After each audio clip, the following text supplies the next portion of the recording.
They said she was just the quiet seal, the one who never raised her voice, never missed a morning inspection, never left a hair out of place. On that particular morning, Lieutenant Nora Vale sat cross-legged on a low bench in the barracks, her uniform jacket folded neatly beside her, her sleeves rolled up just past her elbows as she wove a thick braid down a younger cadet's back. Sunlight spilled through the open door, laying soft gold across the polished concrete floor. The hum of chatter from the hallway drifted in, muffled laughter, the scrape of boots, the metallic clatter of breakfast trays. Everything looked like another ordinary start to another demanding day of training. But what no one in that room realized was that in less than 10 minutes, the base would shake, and the woman sitting calmly with a comb in her hand would no longer be Instructor Vale. She would become something the cadets had only heard about in rumors. Agent Vortex, a name whispered in the dark corners of operations files stamped classified beyond clearance. Nora moved with slow, practiced precision, her fingers working through the cadet's hair as if every strand demanded discipline.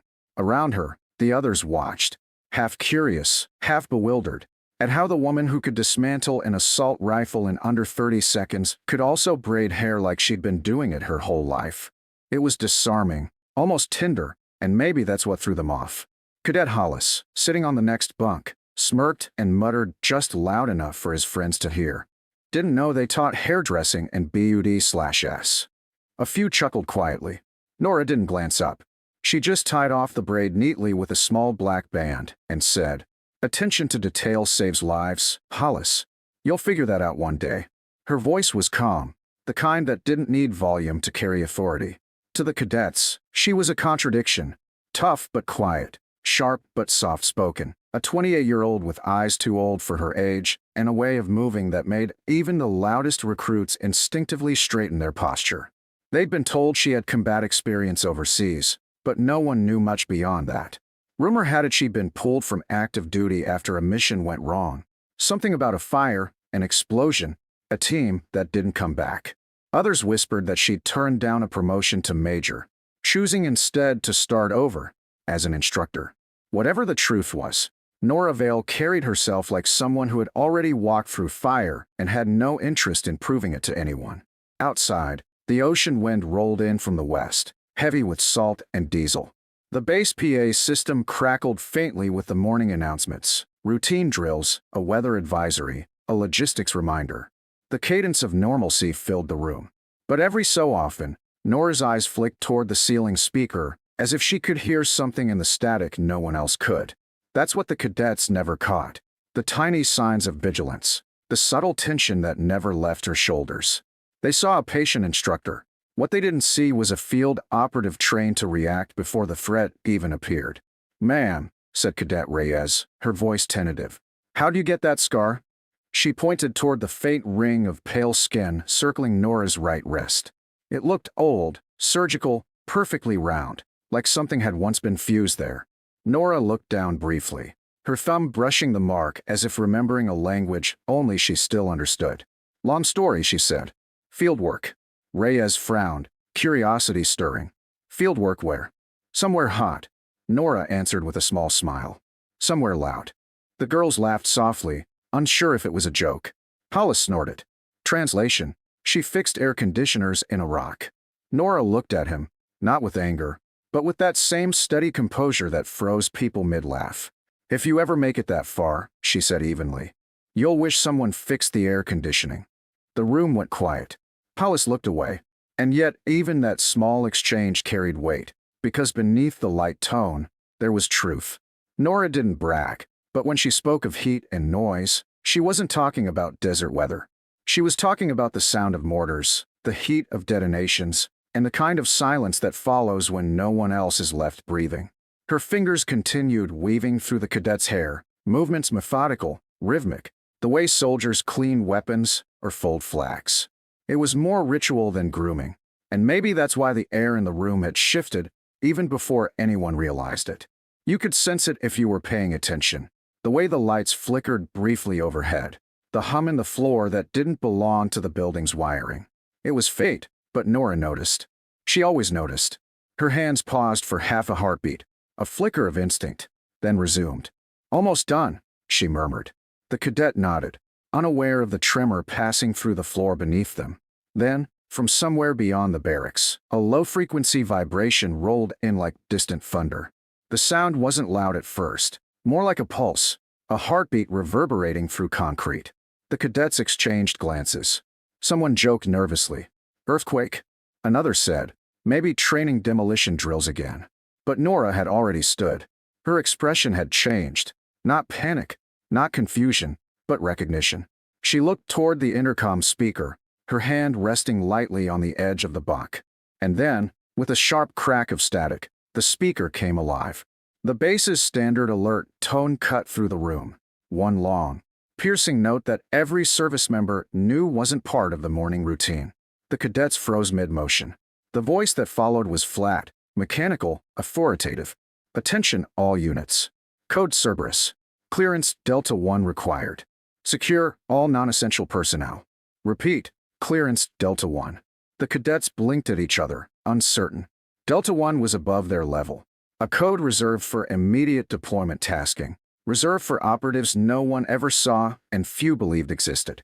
Before anyone could process it, the speaker popped again, a new voice. Deeper, clipped, impossible to mistake for an automated message. Activate Agent Vortex. Repeat, Agent Vortex.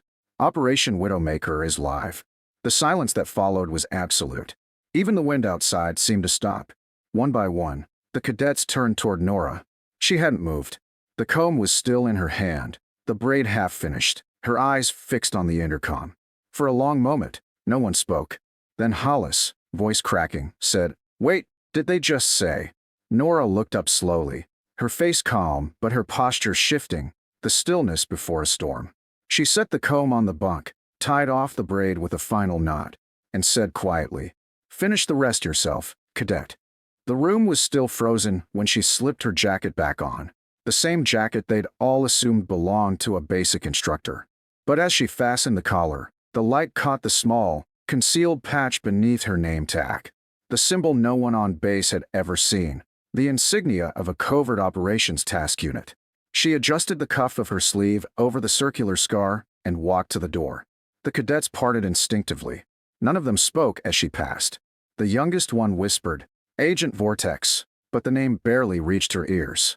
Outside, the sirens began to wail. Helicopters thundered somewhere over the bay. And as Nora stepped into the blinding California sunlight, her voice echoed faintly back through the open door, calm and sure. "Keep training. Someone has to watch the home front." And with that, the woman they thought was just a quiet SEAL instructor disappeared down the corridor, walking straight back into a world that had been waiting years to call her name again.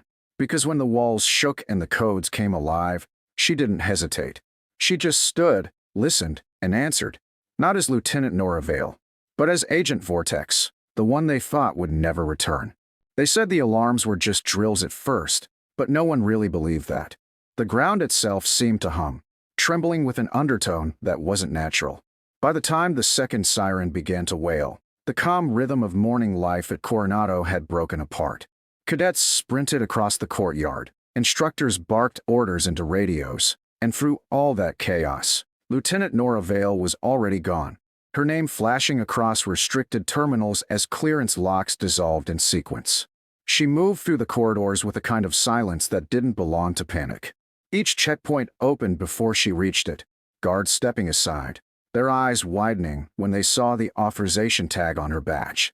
Agent Vortex, Priority Delta 1. It wasn't a title anyone had heard spoken aloud in years, and most of the people inside the building hadn't even been enlisted the last time that code meant something. The base commander, Evers, was waiting for her in Command Room 3, his shoulders tense, his expression somewhere between disbelief and relief.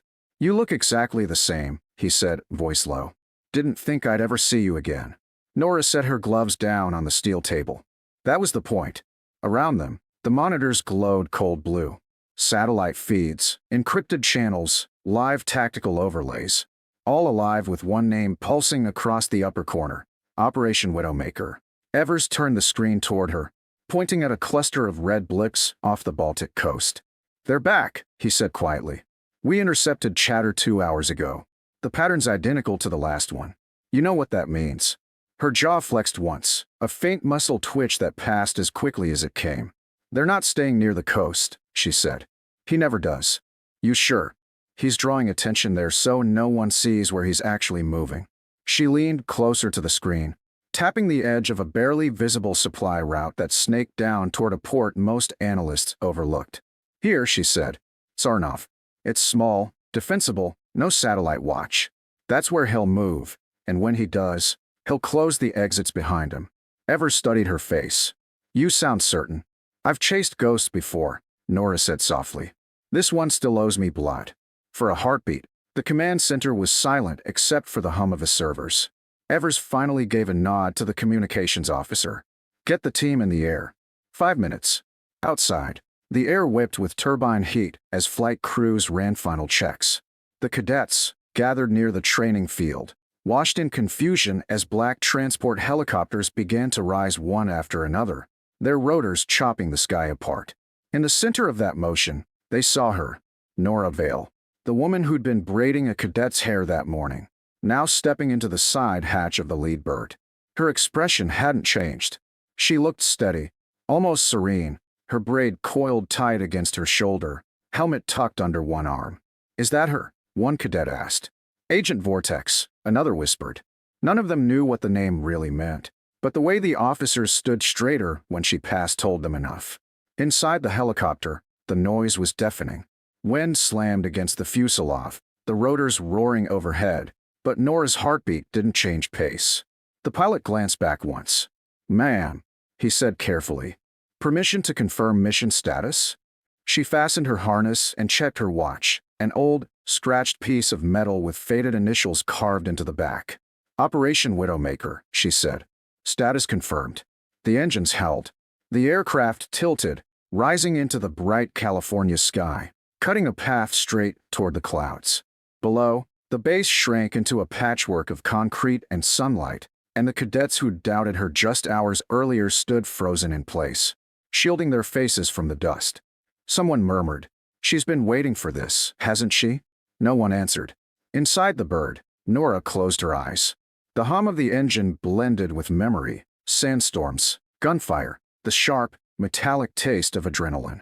The voice of a man she'd once trusted echoing through static. "If Widowmaker resurfaces, you finish it yourself." She'd promised she would. When she opened her eyes again, the clouds were parting. The ocean stretched endlessly beneath her, dark and cold, the horizon lined with storms. She pressed the comm switch on her wrist, her voice steady. "Tell command we're going dark from here on out. No transmissions until contact." "Understood," the pilot replied. The headset clicked off, leaving only the wind and the thrum of engines. For a moment, Nora allowed herself a faint exhale, not quite a sigh, not quite a prayer. Below her, the cadets were still watching the sky long after the helicopters vanished. The same recruits who once laughed quietly when she spoke of patience, of silence, now stood in absolute stillness. Because for all their training, all their drills, none of them had ever seen someone carry that kind of calm into a storm. And though they didn't know it yet, they'd spend the rest of their lives remembering the way she looked in that moment. Still, unhurried, braid over one shoulder, walking toward the sound of danger without a word. By dusk, the horizon swallowed her whole. The radios went quiet. The only thing left behind on the bench in the barracks was a small, coiled hair tie, still warm from her hand. The storm hit before dawn. Not a storm of rain, but of sound, low, distant, relentless. Somewhere over the Black Sea, the thrum of helicopter rotors gave way to silence as the strike team switched to stealth flight. Operation Widowmaker had begun. At Fort Coronado, the cadets hadn't slept. They crowded around the common room's monitor, the faint blue glow painting their faces in the dark. News channels didn't have details yet, just speculation. Unidentified U.S. Special Operations movement over the Baltic corridor, one anchor said, her voice trembling with urgency. The feed flickered, replaced by a single satellite frame. Infrared streaks over open water, a signature of something moving fast and low. They all knew who was out there. Far above those waves, Nora Vale crouched beside the open hatch of a transport bird, the night wind cutting through the cabin. She wore no insignia now, no name tag, no rank. Just black armor and a headset glowing faintly green.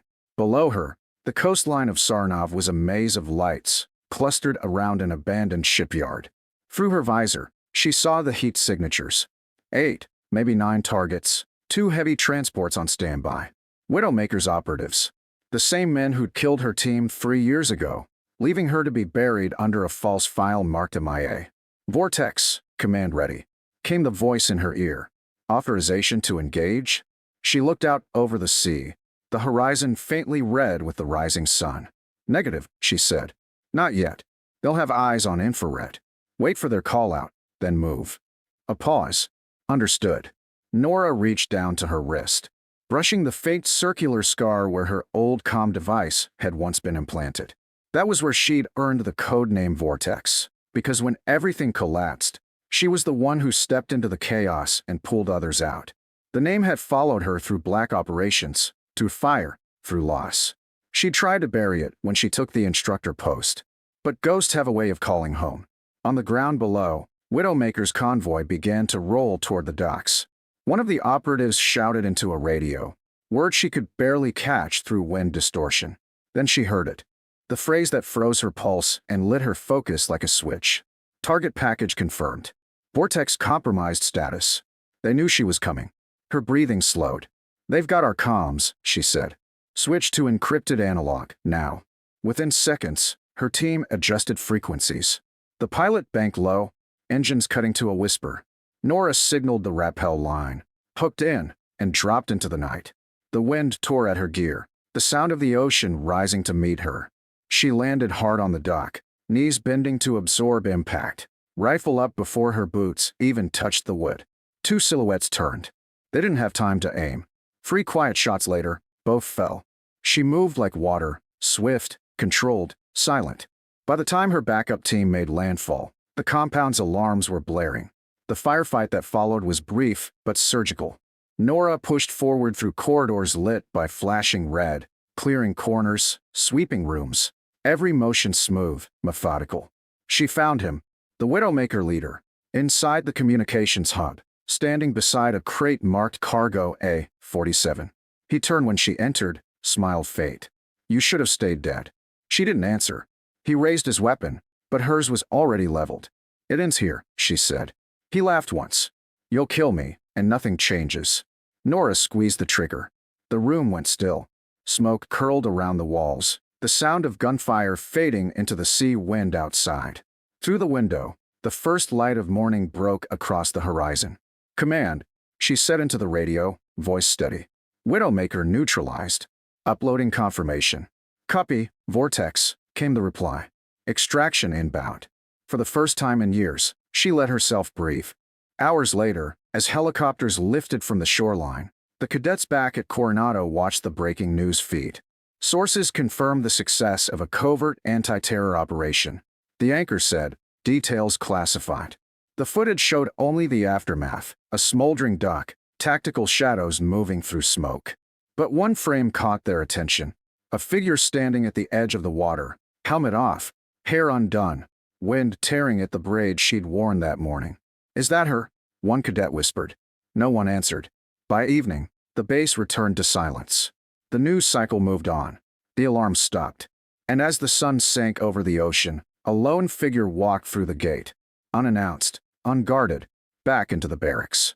She moved past rows of saluting cadets who didn't know what to say. Nora only nodded, slipped off her jacket, and sat back on the same bench she'd left behind. The cadet whose hair she'd braided that morning approached hesitantly. Ma'am, she said softly, did it end? Nora gave a faint smile, eyes distant. For now. She gestured toward the chair. Sit. Let's finish what we started. The cadet sat, trembling slightly, and Nora resumed the braid where it had been left unfinished. Her hands were steady, always steady. The room was quiet except for the soft pull of hair and the distant rhythm of the sea beyond the walls. When she tied the final knot, she said, almost to herself, some knots hold the world together. You just have to know how to tie them right. Outside, the wind shifted. Somewhere on a distant shore, the wreckage of Widowmaker's operation smoldered out to nothing. And back at the base, the legend of Agent Vortex, once a whisper, became something else entirely. Because sometimes the most dangerous soldier in the world isn't the one shouting orders or wearing stars. Sometimes, she's the one who sits quietly in a room full of noise, waiting for the moment the world remembers her name.